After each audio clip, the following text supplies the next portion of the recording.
Malaysia is one of our favorite countries, but there are some things that seriously annoy us. And in today's video, we're going to talk about 5 things that we hate about Malaysia. Watch till the end to hear about the last reason, because that is something that we did not expect at all.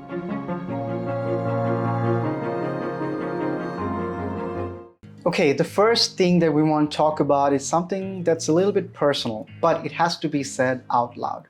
As Bangladeshi-born Australian citizens, we get very different sort of vibe when we say if we are from Bangladesh versus when we say we are from Australia. And we understand why. Malaysia takes in a lot of Bangladeshi migrants who work in blue-collar jobs. They come from very humble background, and sometimes they are actually not treated the best. And that's the honest truth.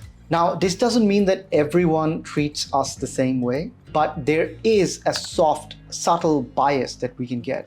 Sometimes we get that confusion that we do not look Australian or we do not speak like a Bangladeshi laborer. So that is something that's a bit strange that we find. It's something that we cannot change, but it's not everyone's like that. There are some amazing people who understand the differences, but that is definitely something that we found a little bit odd here in Malaysia. We wanted to thank all of you for continuing to watch our videos, but we have noticed that a lot of you who do watch our videos have not subscribed to our channel yet. We make content about career break and slow travel the world to build a life of freedom that you desire to live. If you like that kind of content, do not forget to subscribe, so hit the button below. Sugar, salt, and tricky ingredients. Let's talk about the food because yes, Malaysia's food is incredible. It's rich, flavorful, and multicultural. But here is what we didn't expect. So much sugar, salt, and oil. Even things that look healthy like juices or veggie stir fries can be packed with added sugar or MSG. We learned this the hard way after a few months of eating out every day and wondering why we felt sluggish or bloated.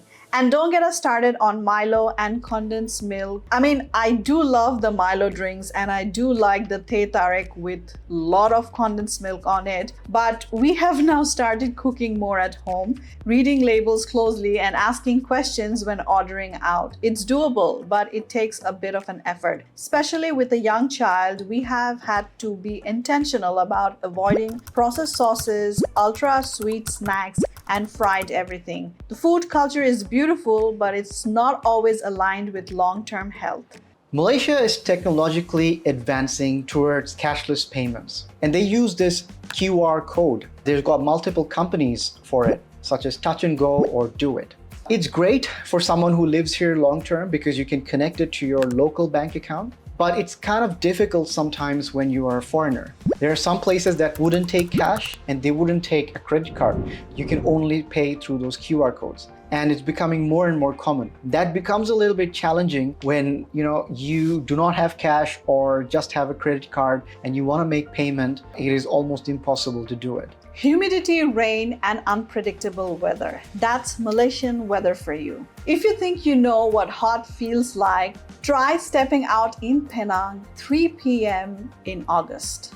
Malaysia isn't just warm, it's dripping humid. Add in frequent dramatic thunderstorms, and you've got a perfect recipe for constantly changing plans. It's the kind of climate that messes with your energy, your wardrobe, and your routines. You can go from dry to soaked in 10 minutes, and umbrellas only somewhat useful. We have learned to check the forecast religiously, carrying changes of clothes and shift errands to the morning. But still, there's the physical and mental weight to the weather. Coming from Australia, where blue skies and evening walks were part of our rhythm, we definitely miss that open air lifestyle. Okay, so here for the last reason. Living in Australia, you have lots of parks and it's a very walkable place. But that's one of the things that we have noticed once we came to Malaysia is that it's not quite walkable. It's not that Malaysia doesn't have side pavements or it doesn't have parks, but it's the weather. It doesn't allow for, that walkability. You could just walk for like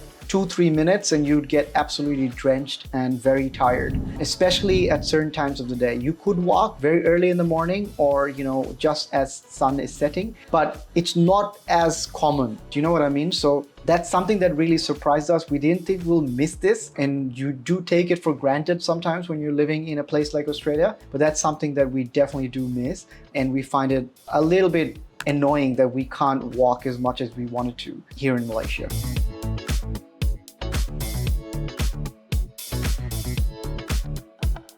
Does this mean Malaysia is not worth it? That's not true at all. It is still one of our most favorite places in the world, and we absolutely love this country. And all of these things might seem like nitpicking, and to be very honest with you, it wouldn't stop us from coming back here again or even making it our home. We've done another video where we talk about why Malaysia is the most underrated country in the world. I will link it up here for you. If you've come this far, do not forget to subscribe to our channel, and we will see you next week. Till then, Bye. Bye-bye.